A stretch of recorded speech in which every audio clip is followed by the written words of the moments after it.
Welcome to another lecture of the G20 lecture series, which is titled as America and the Transfer of Power in India, 1942 to 47. We have the pleasure of one of our fellows, Dr. Atul Bhardwaj, delivering this lecture today.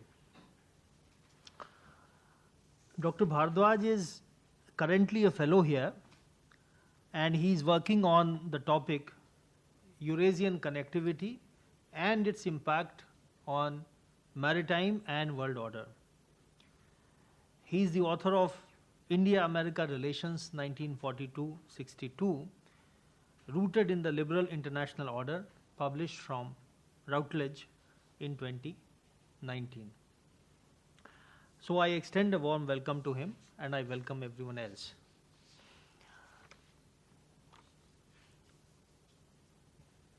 We know that the rise of the United States of America had, of course, started in the 19th century itself, and the US intervention in the First World War had proved to be decisive in many ways.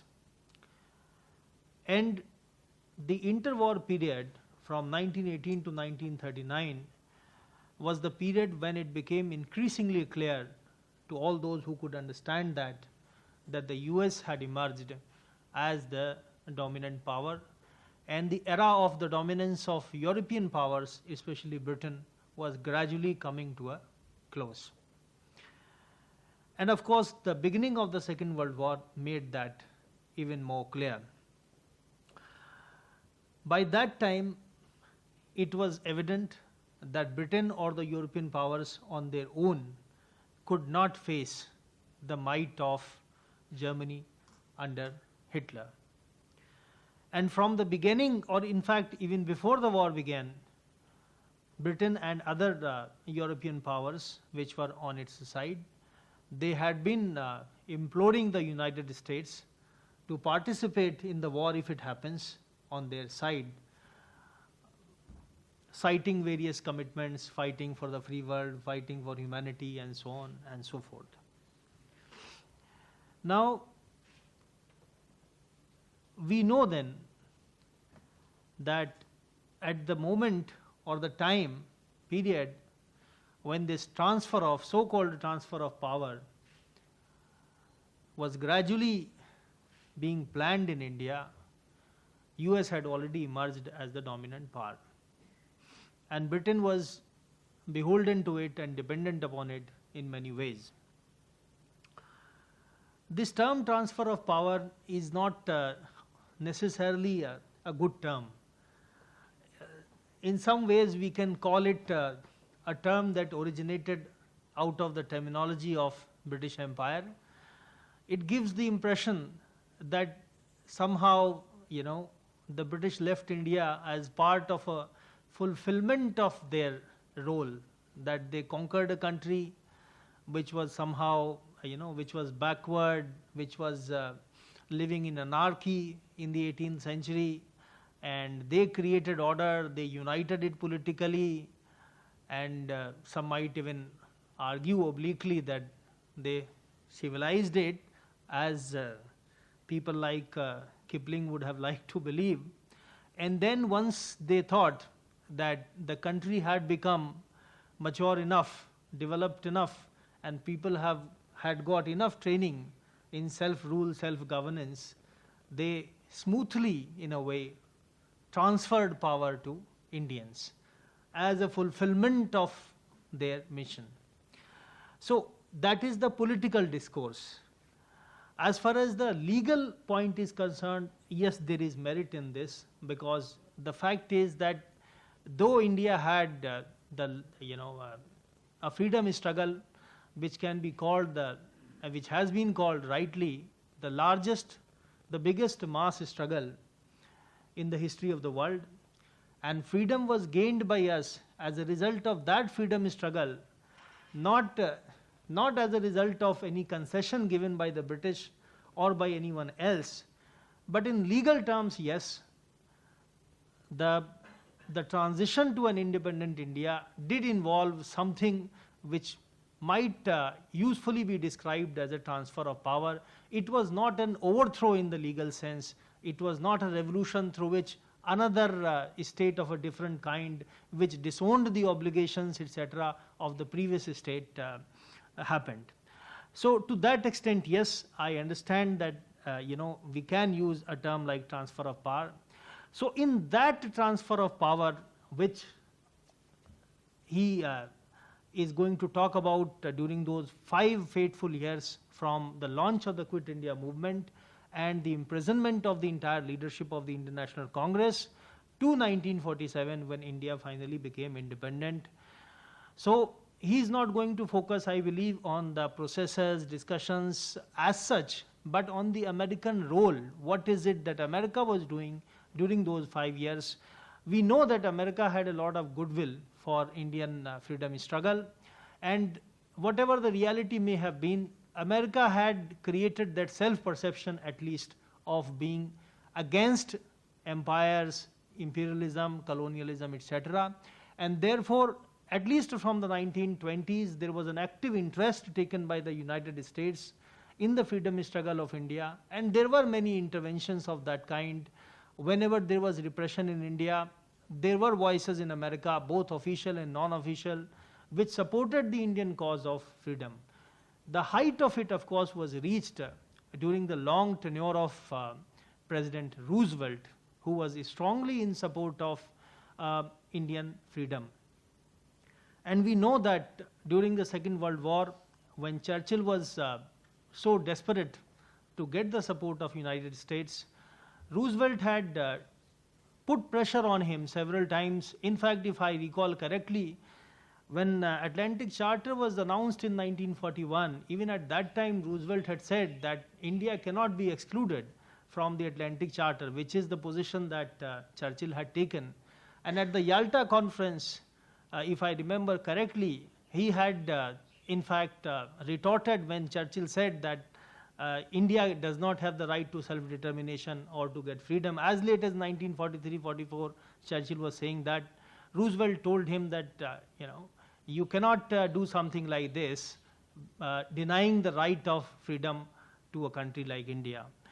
So in 1942, he had appointed his special representative to watch the situation in India after the imprisonment of Indian leadership, and he was nudging Churchill and the British government to granting independence to India. I believe that is the story that Dr. Atul Bhardwaj is going to talk about. I'm sure it's going to be an interesting and fascinating story. I don't want to preempt it. So I once again welcome everyone to this G20 series lecture and request Dr. Bhardwaj to proceed with his lecture.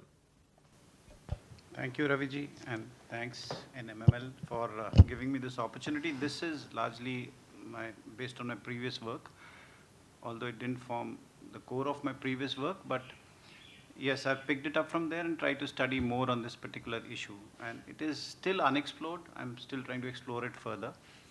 The credit for large part of researching on this particular issue goes to some wonderful work done in the 70s and then 80s by 2 professors from JNU, American Studies Department, Professor Venkatramani and Professor Srivastava. So they had done, but for some reason, it is not really, the work has not really been used by the historians much. And that's why we find that there is a large gap in our historiography when it comes to transfer of power. And we generally consider it to be a kind of a bilateral affair between the British authorities and the Indian nationalists. So what I'm trying to present here is that there was a third power which was present in India during that time, physically present in India during those particular years, and it had its impact on the transition of power in India during that particular phase. So that's my basic argument on which I'm going to present some facts. So in August 1941, as Raviji has already mentioned, that there was an Atlantic Charter which was signed between United States of America and Great Britain. And when Roosevelt asked Churchill basically that you also include Indian transition, Indian self-determination in this charter, Churchill was furious and he said, not under my command at all. So from there on, things moved, and from there on, the Americans in 1941 got involved in the got involved in the war after the Pearl Harbor attack. Before that, they were partially sort of neutral. And once they entered it, then the the spread of the American century was very fast and rapid. About 13 lakh American soldiers spread across the world, with Britain granting them some bases which they were occupying. So that was the larger agreement between the two powers, and they pushed ahead with that. So in India, more than 2 lakh American soldiers landed in India, in Karachi and Mumbai. So they landed in 1942, and the US military, intelligence, medical, entertainment, paraphernalia in India was all operated. They operated at two levels in India basically. One was at the military level and the other was at the political level. The intelligence was deeply involved in Indians' political affairs at that time, which the Britishers didn't like, actually. So these are some of the pictures which are clicked by Life magazine and other people of American soldiers in Calcutta. Here they are, snake charmers, they're there in the marketplaces, at red light areas. So they often visited these places, and so there were some black soldiers also. 10% of the American contingent in America was black soldiers, and that is the time when racism was at its peak in America, and the black soldiers were not really treated so well during that time. This is outside there. So they were, for black soldiers generally, there were very organized visits which used to be there. White soldiers could move around more freely, but black soldiers always moved around in an organized manner. Then there were about 4 newspapers which the American military published from the Tata House of Statesman Press basically. And these were the Roundup, the Yank. Basically they taught their soldiers about, they gave them news about what is happening in the theater. They also gave them news about what exactly India was. So these were called the CBI theaters basically. So Calcutta was the US Army headquarters, both for supply and service commands, which was supporting sort of air operations against Burma, and for engineering and other construction works basically. Yes, please continue. So these were the papers that, another was Command Post, and there was Tiger Rag. So British tried to impose some kind of censorships on them, but Americans opposed. So there was always a turf war between the Americans operating here and the British officials in India. But these is the kind of papers that they published, also to keep the morale of their troops here, intact. So basically, the cargoes entered the CBI theater at Karachi. India was, one has to understand, India was not a fighting base at that time. India was largely a logistic military base in that particular period. So cargoes, centered for the CBI theater. CBI theater was the China, Burma, India theater which the US had established. It was headed actually by Chiang Kai-shek, and then the US generals were there who basically looked after the operations. So this theater basically, the supplies came at Karachi, and from where they moved to Calcutta basically. So this was a route, logistic route which they followed, and then proceeded by railroad, road and ferry to Assam, close to the Burma border. From Assam, the goods and the Chinese soldiers flew over the Himalayas. So what the Americans were doing here was, they were bringing the Chinese soldiers into India and training them. Because since it was a logistic base, and then sending the trained Chinese soldiers back to USA to basically go and fight the Japanese. Since there was no direct route between India and China at that point, so they were using their aviation, they were using the aircrafts to transport them to and fro from China, which was a very dangerous thing, because Americans lost a lot of planes because the entire hump flying over the Himalayas due to bad weather conditions and all that was a very difficult proposition in those times, and the aircrafts were not so sophisticated also in that particular period. So then what the Americans did, they built a 1,726 kilometer long railroad and an oil pipeline connecting Assam to Kunming in China. So right from Assam to Kunming was connected via Burma, Myanmar. So, this was an engineering marvel, in fact. And so this is the kind of, the road passed like this. I've just shown a basic map here. So from Assam to Burma and then to Kunming in China. So, and they've also built a pipeline, a oil pipeline, which ran parallel to this particular road to supply oil to China. So this was the thing which was happening in the theater, basically. I'm just giving you a background of this whole thing. And then, in the book, one of the books, Theodore White, he's Thunder Out of China. He described the entire CBI theater. As I said, it was a logistic base, not a fighting base. So he says that it had everything. It had Maharajas, dancing girls, warlords, headhunters, jungles, deserts, racketeers, and secret agents. So there were secret agents moving here and there. Japanese secret agents were also there. It was basically a chaos, basically. And the American intelligence paraphernalia, the military basically was, having a good time and supported by Maharajas, of course.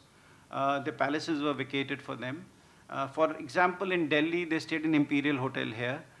In Mayapuri also, they had these embankments here. And a lot of these Maharajas' palaces were offered to them. So this is how the whole thing, I've just given you the background of what exactly was happening. So World War II actually placed India in a sort of a triangular equation with Britain and America. Although the three were aligned against fascism and authoritarianism, basically, the dynamics within the triangle were very complicated. The two big powers, they jointly fought Japan, but a large section of the Indian political leadership maintained neutrality in war. And that is the problem which was occurring. Although we were siding with them, but yet we were not fully siding. Our political leadership was not fully siding with them. But largely our business community and, was not neutral. Similarly, our royalty was not neutral, as I mentioned. They were equally involved in the war efforts, along with British people and along with the Americans. So on 3rd April 1942, we see Colonel Louis Johnson. He was the personal representative of the President of the United States, and he arrived in New Delhi, basically to mediate between Indian nationalists and Britain, and he also participated in the first Cripps mission. So from the first Cripps mission onwards, in 1942, to the 1946 cabinet mission, Americans remained deeply involved in India's independence, negotiations, and also in the release of Indian prisoners during that phase. After the failure of the Cripps mission, Mahatma Gandhi had begun to voice the demand for quit India, as we all know. The Cripps mission had basically raised hopes in America about the complete participation of Indians in war against the Axis powers, that is the Japanese. However, its failures raised concerns in America because the Cripps mission failed, and the Americans were worried that if we do not have the support of the Indian people or the political leadership, how are we going to advance the war effort? And Americans were worried largely because they were funding the British for war. And they didn't want their money to go down the drain. So that was one of their biggest concerns, as we'll see later. So during the critical weeks between Cripps mission and the adoption of the resolution of Congress Working Committee at Wardha on 14th July 1942, which demanded the immediate end of the British rule in India, America remained deeply concerned here. So Louis Johnson was directly involved in the Cripps negotiation. He conveyed to his government about the rising tide of nationalism rooted in anti-British feelings. So his direct linkage was with President Roosevelt, and he was passing the information to the US State Department, which was obviously going to Roosevelt as well. So they were fully aware of what is happening in India at that particular stage. So the reports convinced the policymakers in Washington that Indian subcontinent was on the brink of a crisis of massive proportion, basically. So Americans were aware of this particular political turmoil which was happening in India during that phase. However, President Roosevelt was not really willing to take any action and upset his equation with Churchill. Because he was fighting a war, he was very clear England is his ally and he cannot really disturb that particular equation officially. So, but as Raviji had also mentioned, the American civil society was equally involved in India's, in promoting India's cause. Pearl S. Buck, Henry Luce, his wife also. Luce was who published the Time and the Life magazines at that time. They were very, very involved in Indian equation, pushing. So they were publishing, letters in New York Times and other newspapers, and about the Indian cause primarily. So by May 42, actually what happened, the Japanese had advanced and towards Assam and Bengal, and the British soldiers had been pushed back into India. So the Americans were more worried that if this was to happen, then we need the Indian support. The US State Department put the issue of political settlement in India on the back burner. However, the State Department did not intervene. But their representatives in India were directly building linkages with the Indian political leadership. They were sending signals, correct signals to the US State Department as well as to the President, and basically keeping them apprised of what exactly was happening and what actions they needed to take. So, but Johnson, who was a representative of the American president here, he advised them to take some action. However, the American president, by and large, remained reticent on this particular issue. He did not speak out because he didn't want to upset Churchill during those times in 42 onwards. So, but in all this, when this war, chaos was happening in India, three strands of thinking emerged among the Indian political class as to what is to be done about war. And in case Japan was to invade India, what should be done? What position should we take? So there were three lines which were there. One was, of course, the Rajagopalachari line. The other was the Nehruvian line, and the third was the Gandhian line. So the Rajagopalachari would say that the Congress and the Muslim League combined should form a national government that accepts the principle of the League demand for a Muslim homeland. So he was more sort of pro-British. He wanted to be, aligned with the British for war, and which supports Britain to defend against the Japanese attack. So he said we should take affirmative action in case the Japanese attack. Nehru, of course, yes, he said yes, there should be a national government which should be formed, but he was no in his demand for Pakistan, and spoke of actively defending against invasion by Japan. So he said, even if we have to fight a guerrilla war, we should be ready to defend against any invasion from Japan. So Japan became an important issue during them. Gandhi took an absolutely different line. He said he did not favor a national government at all till the British remained in India, and he condemned Rajaji and Nehru's endorsement of violent resistance against any Japanese invasion. He urged the Congress to return to its creed of non-violent, non-cooperation with any of the evil forces. So that was Gandhi's position. So there was a kind of a dispute in all these, or sort of a disagreement between the three on this particular issue. However, Nehru was politically more savvy. He tried to do a balancing act between both the external pressures as well as trying to pacify or change Gandhi's position. So to resolve this matter, basically, All India Congress Committee session was held at Allahabad on 28th April 1942. Now Gandhi, of course, did not attend the session, but forwarded his draft resolution for discussion through Miraben. And Nehru also moved his counter draft in the AIC session. And Gandhi had clearly told his friends in the Congress party to oppose Nehru's line on war. He had said it is our duty to leave the Congress if it does not accept clearly the policy of non-violent non-cooperation. There must be the strongest opposition to any proposal to bring troops from outside or to destroy everything in the territories likely to be invaded. So Gandhi here again is mentioning he's very much opposed to the troops coming to India, the American troops, till this stage, which Nehru and others were not really, had not really voiced their any opinion against it till then. So Americans obviously were expecting Nehru-Gandhi showdown at Allahabad, and Johnson suggested to his president to undertake some dramatic steps, steps prior to opening of the Allahabad meeting. So what he communicated to his president was that to improve Nehru's chances of success, he suggested that Nehru's hand would be immediately strengthened if Britain, China, and United States could issue joint statements on Pacific war aims, specifically including freedom, self-determination for India, and the resolution to defend India at all costs. So this is what the American representative, who was in close touch till then with Nehru, basically advised his president. But however, as Roosevelt's policy was, he rejected Johnson's proposal or suggestions. US government wanted to maintain impartiality and did not want to be seen favoring Nehru faction and getting directly involved in Indian politics. And the British were also quite opposed to Americans getting involved in the nitty-gritty of Indian politics as such.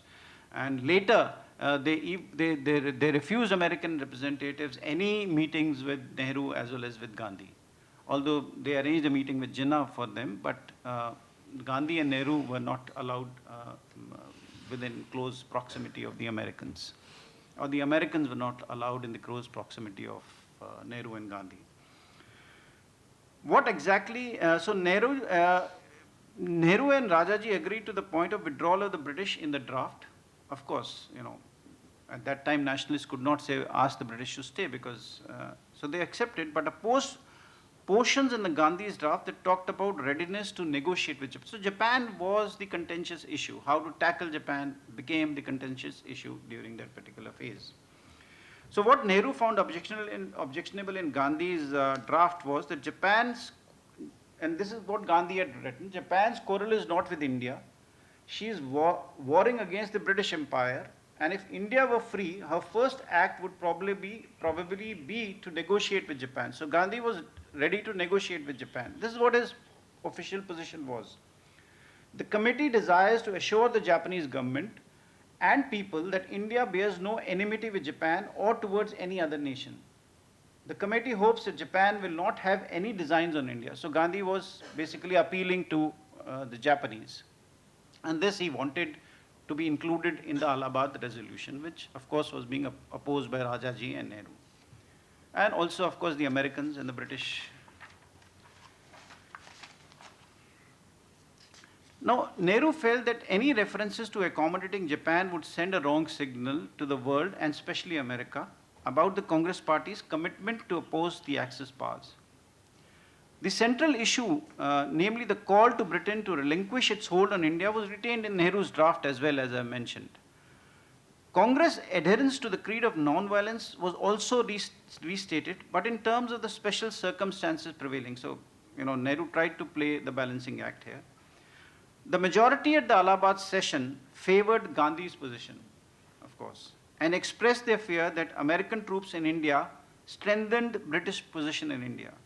And the British, of course, had, in a way, which is right in a way, because the British were weak at that stage, and having 2 lakh American soldiers present in India obviously strengthened their hand quite a bit, even in negotiating with India. And also, it gave them enough protection in case of Japanese invasion. In case the Japanese were to enter India, or INA was to come in a big way in India. So they were also hedging against those possibilities with having American troops present here. Now, however, after voting, Nehru's draft that was less ambiguous in Japan was accepted in a compromise between the two. Although he'd lost, as it always happened, majority was Gandhian faction, but finally, you know, a kind of a settlement was reached, and Nehru's draft was adopted, in which compromise formula was.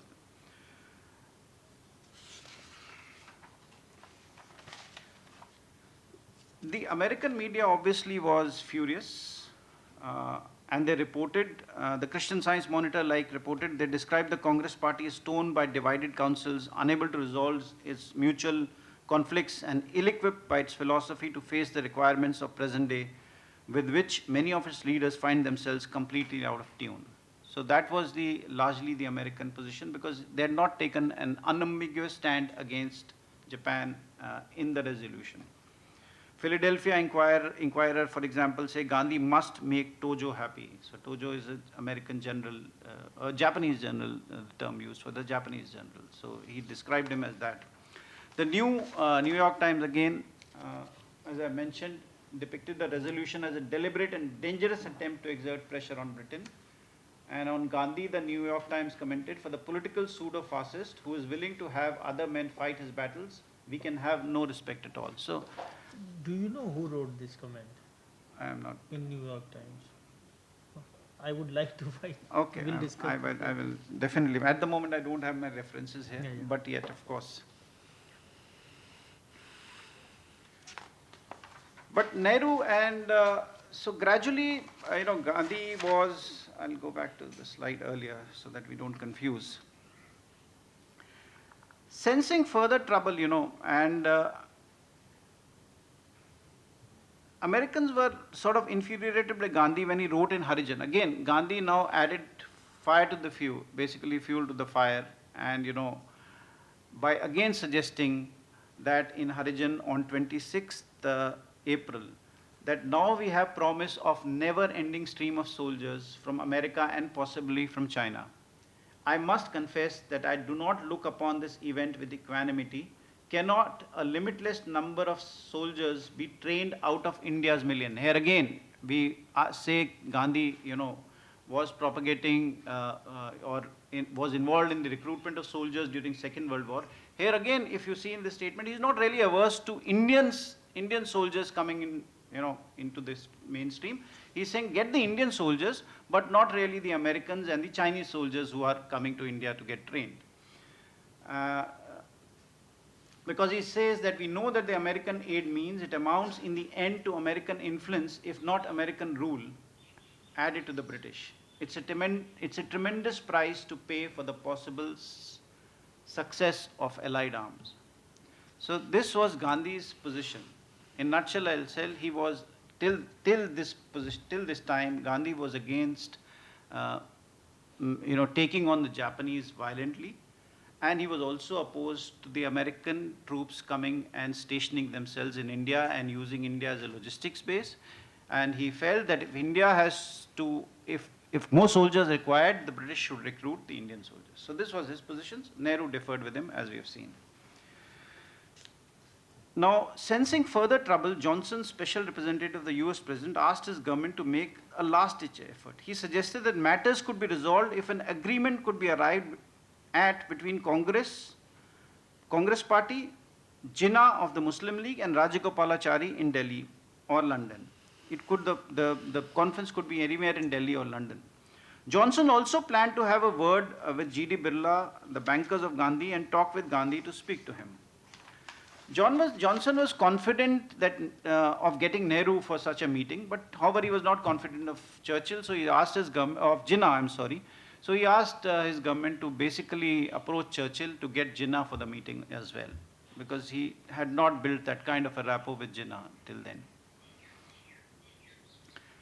He also proposed to his government, he gave a formula, he forwarded a formula to his government. And Johnson's formula for a national government was like this, that the Viceroy's Council is converted into a national government in practice, basically. The Viceroy's Council, which used to, you know, operate matters in India at that time. And Viceroy will be bound by the decisions of the majority of the cabinet. Only in the extreme case he would override the cabinet. So this was a broad framework of his kind of a formula which he presented to his government.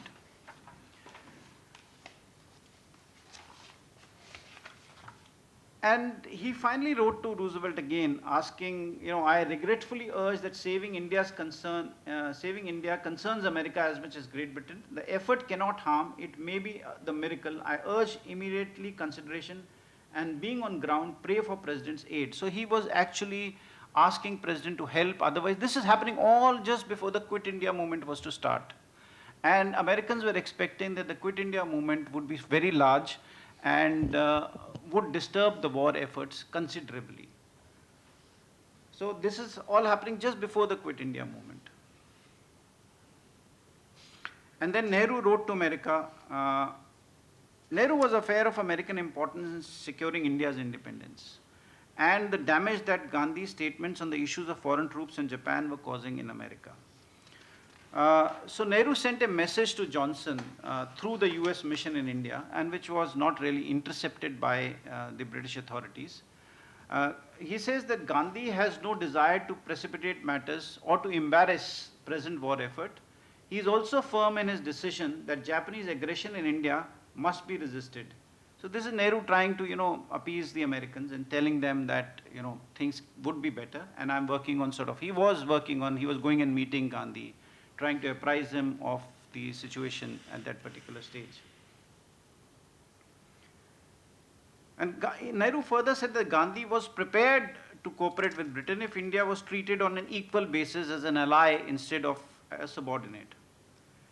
And he also said that Gandhi would not remain passive in the face of continued repressive and discriminatory policies adopted by the British. So he was trying to, tell the Americans, and if the British did not agree, then a Quit India movement was on the anvil and it would be launched in a big way. American journalist at that time, I'm talking just before the Quit India movement, Louis Fisher, who spent several days with Gandhi, was also working on this particular issue. And these efforts resulted in Gandhi making efforts to clear some of the confusion that he had created actually. And Gandhi gave interview to Louis Fisher at this time to clear the matters, Associated Press, International News Service, and Time and Life magazine. So all the American media was here, and they were trying, intervene on this particular issue.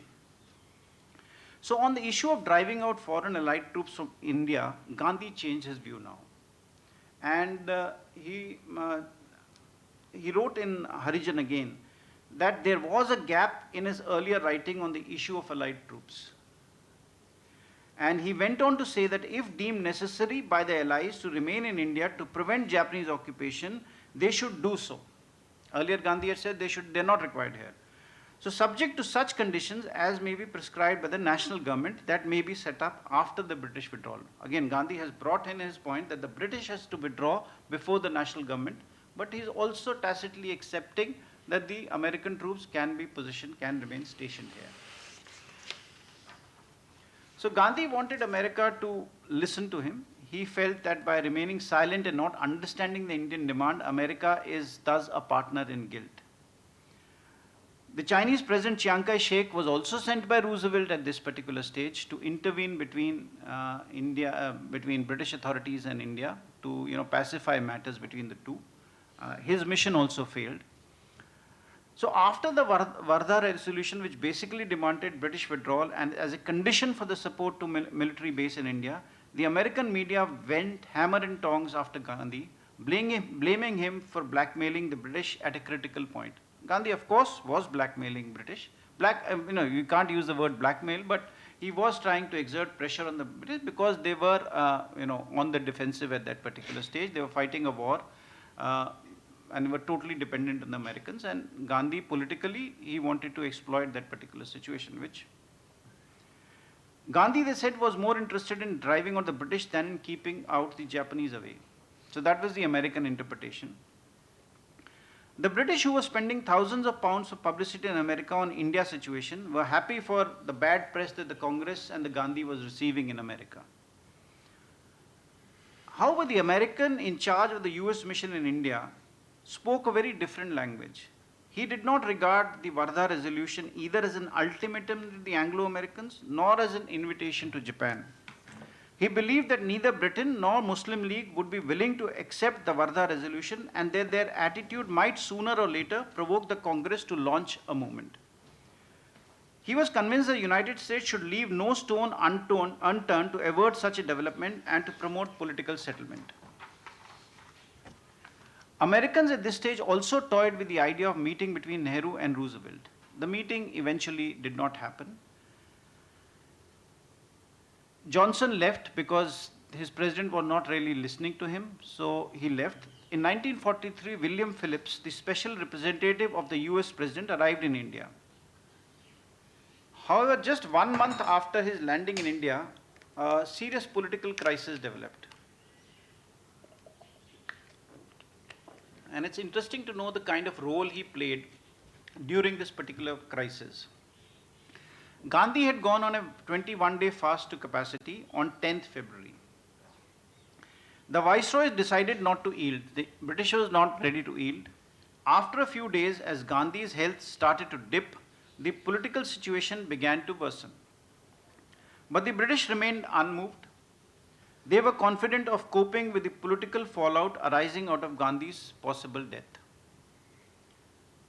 However, William Phillips, who was the new representative of the US president, was not very confident and felt that Gandhi's death could lead to a big political uprising in India and adversely impact the war efforts against Japan. His other major concern, of course, was, and which he wrote to in those many words to his president, was the preservation of the white prestige in India. He said if Gandhi was to die, if there was to be an uprising in India, the British, the white race would lose face in India, which of course the Americans geostrategically was not good for the Americans or for the Anglo-Americans as such, as they were the allies at that particular stage. So preserving this white prestige and the continuation of the white prestige in India was very essential, and that is one reason why the whole the British insisted, or the British moved in the direction of kind of a transfer of power or a smooth transition of power in India. The Americans were careful. The Secretary of State instructed William Phillips, to issue a statement regarding the roles and missions of the American troops in India. So they were very clear that in case Gandhi died and in case there was an uprising in India, we have to be very clear as to what the Americans what is the American stand going to be. And he told his representative to please issue a very clear-cut statement on this particular thing. And he said that the roles and that the Americans wanted to state that their forces would not indulge in the slightest degree in activities of any other nature unless India should be attacked by Axis powers. So in case there was an uprising, the Americans reassured the Indians that we are not going to quell any kind of an uprising here.